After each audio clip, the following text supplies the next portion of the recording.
जय श्री राधे कृष्ण।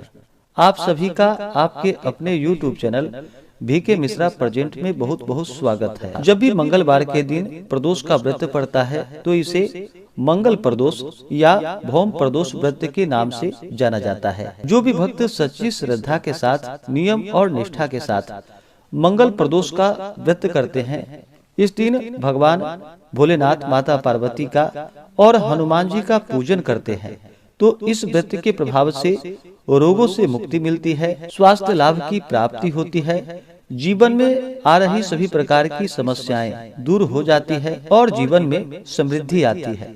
प्रदोष का व्रत भगवान शिव जी को अति प्रिय होता है। इस दिन भगवान शिव जी का, जो कि प्रदोष काल के समय में पूरे विधि विधान के साथ पूजन करना चाहिए।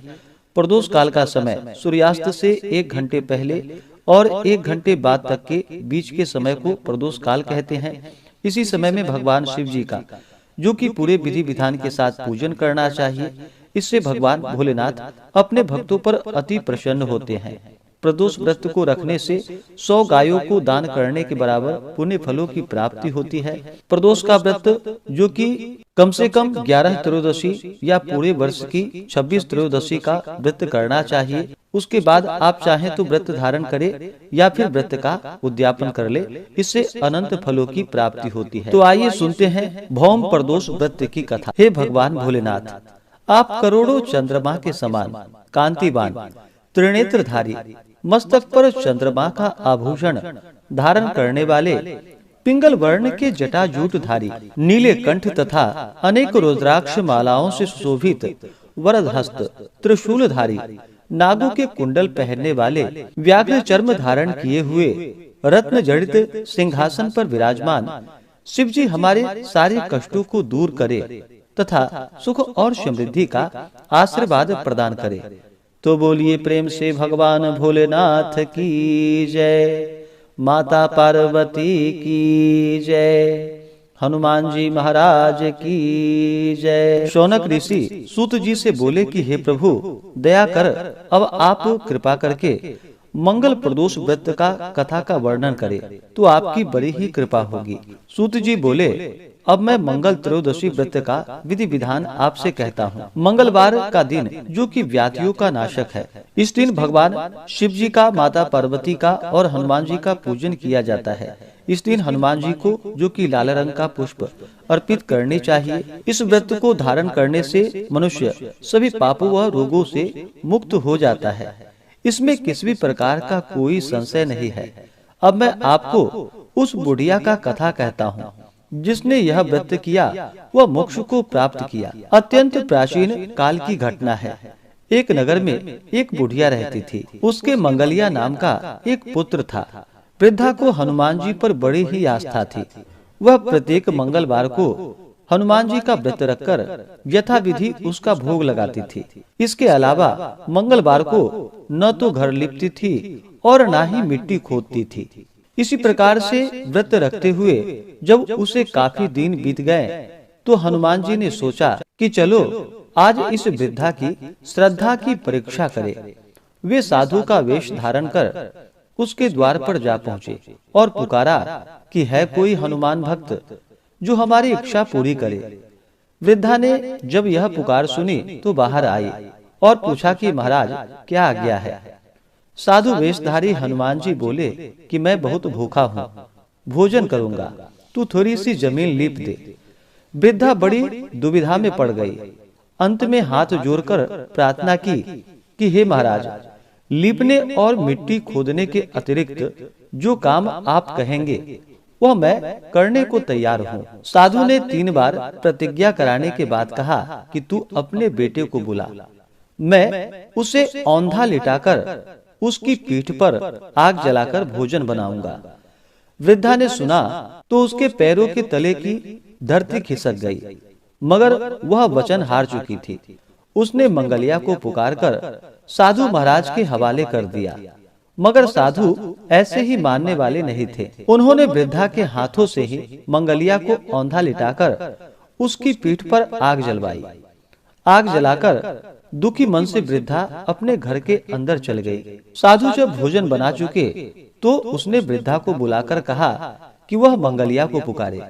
ताकि वह भी आकर भोग लगाए। वृद्धा आंखों में आंसू भरकर कहने लगी कि अब उसका नाम लेकर मेरा हृदय को और न दुखाओ। लेकिन साधु महाराज न माने, तो वृद्धा को भोजन के लिए मंगलिया को पुकारना पड़ा। पुकारने की ही देर थी, मंगलिया बाहर से हंसता हुआ घर में दौड़ा आया। मंगलिया को जीता जागता देखकर वृद्धा को सुखद आश्चर्य हुआ। वह साधु महाराज के चरणों में गिर पड़ी। साधु महाराज ने उसे अपने असली रूप के दर्शन दिए। हनुमान जी को अपने आंगन में देखकर वृद्धा को लगा कि उसका जीवन सफल हो गया। इस प्रकार जो भी सच्ची श्रद्धा के साथ मंगल प्रदोष का व्रत करते हैं, तो उन्हें भगवान शिव जी, हनुमान जी की कृपा से उनके सभी प्रकार के क्लेशों का नाश होता है, रोग और बाधाएं दूर हो जाती है तथा सुख और समृद्धि की प्राप्ति होती है। तो बोलिए प्रेम से भगवान भोलेनाथ की जय। तो आइए सुनते हैं भगवान शिव जी की आरती। तो बोलिए प्रेम से भगवान भोलेनाथ की जय। ओम जय शिव ओमकारा, स्वामी जय शिव ओमकारा, ब्रह्मा विष्णु सदा शिव अर्धांगी धारा। ओम जय शिव ओमकारा, एकानन चतुरानन पंचानन राजय, स्वामी पंचानन राजय। हंसासन गरुड़ासन, हंसासन गरुड़ासन, वृषवाहन साजय। ओम जय शिव ओमकारा।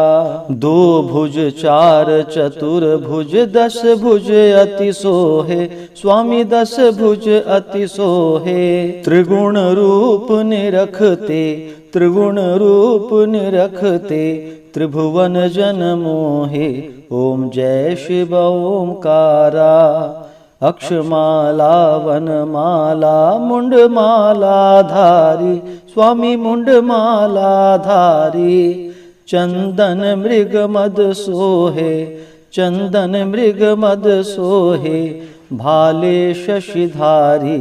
ओम जय शिव ओमकारा। श्वेतांबर पीतांबर बाघांबर अंगे, स्वामी बाघांबर अंगे। सनकादिक गरुणादिक, सनकादिक गरुणादिक, भूतादिक संगे।